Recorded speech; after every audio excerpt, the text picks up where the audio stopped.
Hello दोस्तों, नमस्कार। आप सभी का हार्दिक स्वागत है। और ये सेकंड सेशन हम डिस्कस कर रहे हैं यहाँ पे।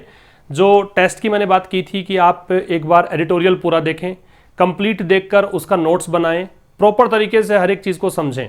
उसके बाद आपको कितना याद है, रिवीजन की बात जहाँ पे आती है, वो रिवीजन का मैंने यहाँ पे जुगाड़ किया है कि आप टेस्ट के माध्यम से वो रिवीजन कर पाएँ। और यहाँ देख रहे हैं कि इंग्लिश इज़ फन। मैं चाहता हूँ कि आप ये अपने आप से कहें, लेकिन इसके लिए आपको बहुत मेहनत करनी पड़ेगी। एक बार आप बहुत ज़्यादा एफर्ट्स पुट करेंगे तो फिर आपके लिए इंग्लिश फन होगी निश्चित रूप से। चलो बगैर टाइम वेस्ट किए हम स्टार्ट करते हैं। बस करना कैसे बता देता हूँ आपको। टेलीग्राम चैनल पर जाकर इसका पीडीएफ लेना है, पीडीएफ से इसको सॉल्व करना है। पहले सॉल्व करने के बाद इस सेशन पे आना है, और इससे भी पहले वो एडिटोरियल का सेशन देखना जिस पर बेस्ड ये है, ठीक है ना। तो पहले उस सेशन को देखें, कंप्लीट देखें, प्रॉपर तरीके से अच्छी तरह से सारे वर्ड्स याद कर लो, सारी चीज़ों को अच्छे से क्लियर कर लो। सब कुछ क्लियर हो जाए फिर इस टेस्ट पे आ जाओ, और टेस्ट का जो भी स्कोर हो वो आप कमेंट बॉक्स के जरिए मुझे बताओ। इससे होगा क्या, आपको एक फील आएगा स्कूल के जैसा कि हम स्कूल में पढ़ रहे हैं।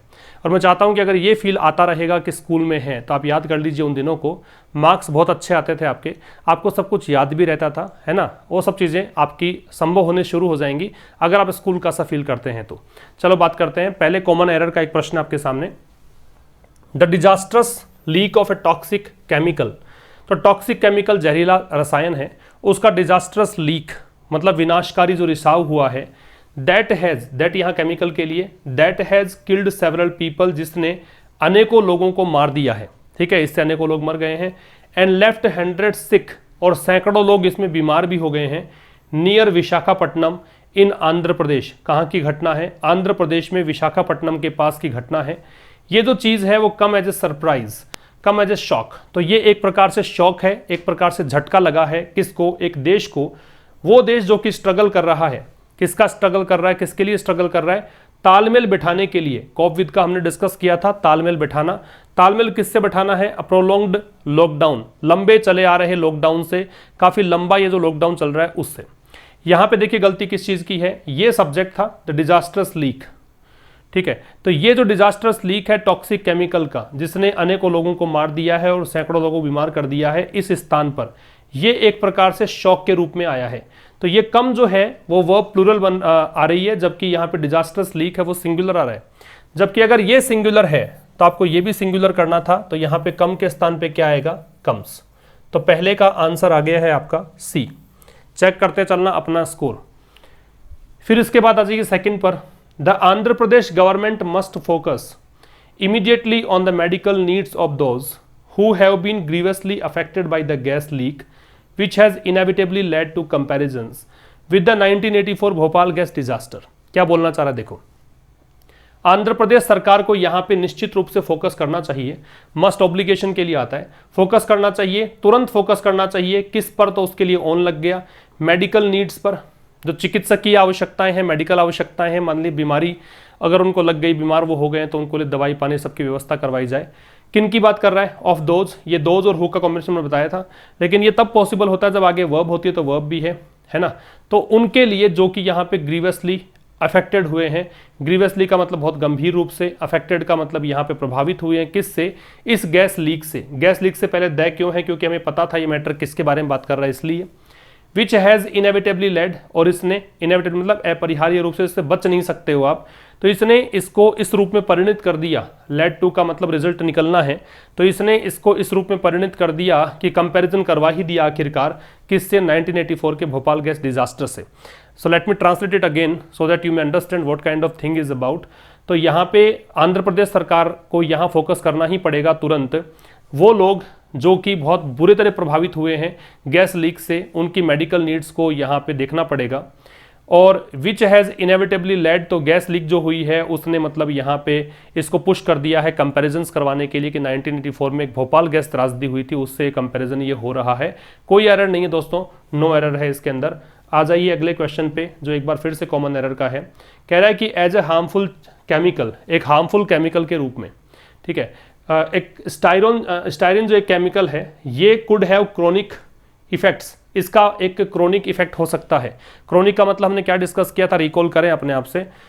लंबे समय तक जो चले, लॉन्ग टर्म कह सकते हो। तो स्टायरिन का लंबा टर्म का इफेक्ट हो सकता है बिहाइंड द इमीडिएट सिम्टम्स, मतलब इन सिम्टम्स के अलावा, ठीक है, इमीडिएट सिम्टम्स दिखाई देंगे।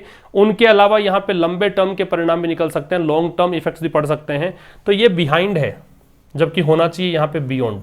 बियॉन्ड का मतलब इसके परे, इससे हटकर। बिहाइंड कुछ अलग मीनिंग देता है। बिहाइंड का मतलब होता है कि पीछे। तो एक हार्मफुल केमिकल के रूप में, हार्मफुल का मैंने आपको सिनोनिम बताया था। अगर आपने वो सेशन नहीं देखा तो पहले उसको देखें, 50 मिनट के करीब का सेशन है, पूरा देखेंगे, बहुत कुछ चीज़ें आपको मिलेगी सीखने को। डेट्रीमेंटल, हानिकारक होता है। तो एक हार्मफुल केमिकल के रूप में स्टाइरिन जो है उसका बहुत लंबा प्रभाव पड़ सकता है इमीडिएट सिम्टम्स के अलावा। ठीक है, उसके बाद आ जाइए, अगला एक दे रखा है इंटरनेशनल सेफ्टी लिटरेचर जो है, ये पूरा एक नाम के रूप में पढ़ो। अंतर्राष्ट्रीय सुरक्षा लिटरेचर, वो साइट का मतलब बताया था, हवाला देना, कहना। इसके लिए मैंने आपको थोड़ा सा मैं रिकॉल कर दूं, आपको मैंने बताया था SITE होता है, एक बताया था मैंने SIGHT होता है। तो ये SITE तो होता है प्लेस के लिए काम में लेते हैं, SIGHT है ये विजन, दृष्टि के लिए काम में लेते हैं, और CITE है ये कहना या बोलना। तो इसने हवाला दिया है, बताया है इस रूप में कि ये जो है इट स्टाइरिन के लिए आया है कि स्टाइरिन जो है एक सब्सटेंस है, एक पदार्थ है दैट में कोज कैंसर, जो कैंसर का कारण बन सकता है। देयर इज दस नो सेफ लिमिट, इस प्रकार से कोई भी सुरक्षा की कोई लिमिट नहीं है अगर आप इसके संपर्क में आते हैं। इसके लिए एक्सपोजर होता है, संपर्क में आते हैं। तो एक्सपोजर का मैंने बताया था संपर्क में आना।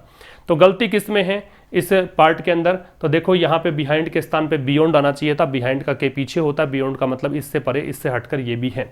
तो आपका आंसर आ जाएगा कौन सा? बी। बढ़ते हैं अगले क्वेश्चन की ओर। अगला क्वेश्चन सिनोनिम का है, अनस्किल्ड का मतलब बताना है। अनस्किल्ड का मतलब जो दक्ष नहीं है, कुशल नहीं है, अकुशल, आपको बताना है सिनोनिम। तो कर्ब स्टोन इसका सिनोनिम होगा। बाकी जितने भी वर्ड हैं इसको वर्स्ट बोलते हैं, वर्स्ट, डे नहीं बोलेंगे, टे, वर्स्ट। ठीक है, एस, स्कूल्ड, इन तीनों का मतलब दक्ष है, तीनों एक ग्रुप में आ जाएंगे।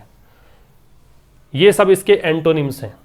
ठीक है, और ये इसका सिनोनिम है कर्ब स्टोन, नया वर्ड है, नोट करना। इनएविटेबल का मतलब बताया था मैंने, अपरिहार्य, जिससे आप बच नहीं सकते हो, उसको इनएविटेबल बोलते हैं। तो इसका सिनोनिम बताना है। तो इवेडेबल, बचने योग्य, एंटोनिम हो गया। अनलाइकली, असंभव, तो असंभव। और यहाँ पे कह रहा है शेकी, शेकी का मतलब असंभव ही होता है। असंभव का मतलब क्या है? जैसे शेकी का मतलब क्या हो गया? जो हिलता डुलता रहता हो, उसको बोलते हैं। ऑन द कार्ड, संभव, ये सिनोनिम होगा। ठीक है, ये भाई एकदम संभव है, इसको आप यूँ कह सकते हो कि पॉसिबल है ही, ये इससे बच ही नहीं सकते आप, ये होकर ही रहेगा, निश्चित है, संभव है। तो ये सब तो एंटोनिम हो गए ना इसके। ठीक है, तो ये हो जाएगा सिनोनिम। ऑन द कार्ड्स का मतलब पॉसिबल, ये एक फ्रेज के रूप में कई बार एग्जाम में आपसे पूछते हैं। अगले क्वेश्चन पे चलते हैं। एंटोनिम्स है प्रोलॉन्ग्ड। प्रोलॉन्ग्ड का मतलब क्या बताया था? एक्सटेंडेड। क्या बात की थी? एक्सटेंडेड, मतलब जो काफ़ी बढ़ा हुआ है, काफ़ी ज़्यादा है, उसको बोलते हैं प्रोलॉन्ग्ड, काफ़ी लंबा है। तो लॉन्ग ड्रॉन तो सिनोनिम हो गया इसका, लंबा जो खिंच गया है। लॉन्गिश भी सिनोनिम हो गया। ठीक है, इयोनियन भी सिनोनिम हो गया। अब्रप्ट हो जाएगा इसका एंटोनिम, अब्रप्ट, अचानक। तो एक तो लंबा जो खिंचा है वो, और एक अचानक से इसी क्षण हुआ है वो, तो अब्रप्ट इसका एंटोनिम हो जाएगा। बाकी तीनों सिनोनिम में चले जाएंगे।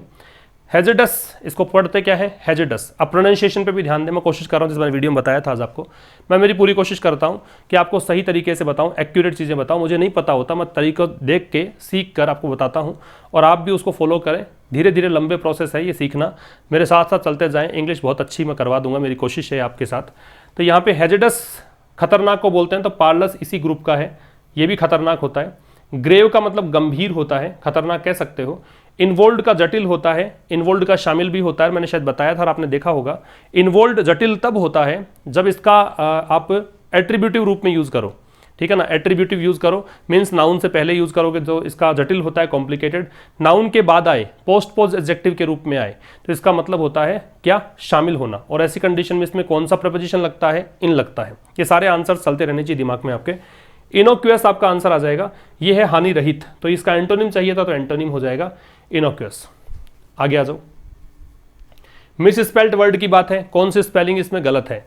अकाउंटेबिलिटी, ACCOUNTABILITY, परफेक्ट है। MECHANI, ऐसा मैकेनिज्म, सिस्टम को बोलते हैं मैकेनिज्म, ये सही है। ठीक है, ये देखो CONS, CIOUSNASS, कॉन्शियसनेस, होश होना, सही है।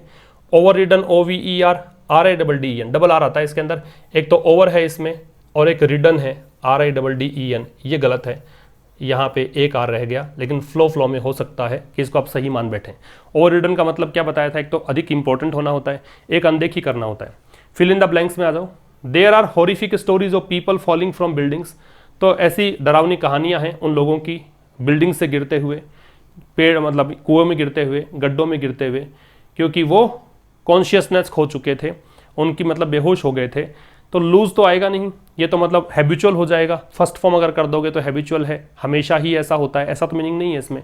लॉस्ट कर दोगे तो ये सही है, ठीक है।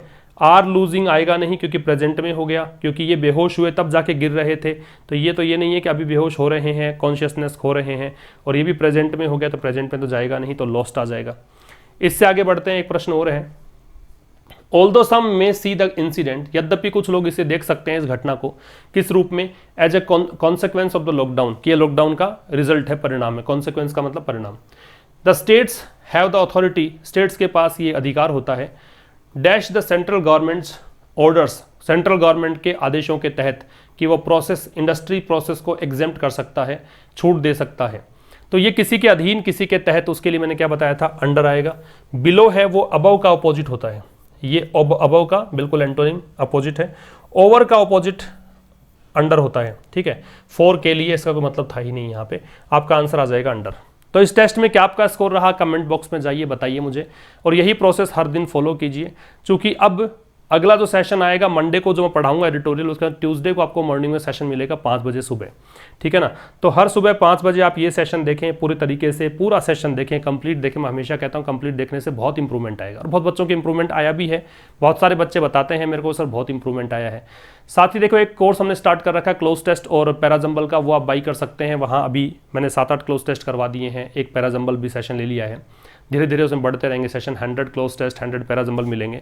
वो बहुत ही इंपॉर्टेंट कोर्स होगा, क्योंकि वहाँ पे एक इस प्रकार का लेवल आप टच करेंगे जो कि एग्जाम में कहीं पर भी नहीं आएगा। एग्जाम में बहुत आसान क्लोज टेस्ट आपको लगेंगे। बाई कर सकते हैं वो कोर्स भी। चलो मिलते हैं अब नेक्स्ट सेशन में, तब तक के लिए नमस्कार, थैंक यू वेरी मच।